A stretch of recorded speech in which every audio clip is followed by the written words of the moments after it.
બગદાણા ગામ, બગડ નદી, બગદાણા ઋષિ, બગડેશ્વર મહાદેવ અને બાપા બજરંગદાસ ભાઈ. બગદાણા ગામની વાત કરી રહ્યો છું, બજરંગદાસ બાપાની, જ્યાં રસોડાની અંદર લાખો માણસોનો જમણવાર બનતું હોય અને રોજે હજારો માણસો જમતું હોય ને પૂનમ હોય ને મિત્રો અને ગુરુ પૂર્ણિમા હોય ત્યારે લાખો માણસો જમતું હોય તે રસોડામાં તમને લઈને આવી ગયો છું મિત્રો.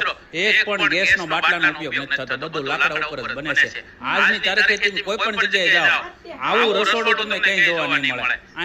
આ જે અત્યારે જે શાક બની ગયું છે ને, શાક કાઢે છે, એક તપેલું છે 2000 માણસની રસોઈનું છે, એવા કેટલા તપેલા ભરીને શાક અહીંયા નીકળતું હોય છે મિત્રો. ભાતની વાત કરો ને તો અહીંયા ભાતનો ભંડાર હોય છે રોજે રોજ. અને મિત્રો જ્યારે તમે બગદાણા આવો ને ત્યારે એકવાર પ્રસાદ લેજો. આ રોટલી સાદું રોટલી બની રહી છે અને તમે જોવો ને એટલે એકદમ સોફ્ટ રોટલી બને છે. જ્યારે તમે બગદાણા જાવ ટેસ્ટ કરશો ને તો તમને ખ્યાલ આવશે પ્રસાદનો. અને સાહેબ ગાંઠિયા પણ રોજે રોજ તાજા બનાવવામાં આવે છે. અને વાત કરો ને તો લાડવા 3 મોઢે બનાવવામાં આવે છે.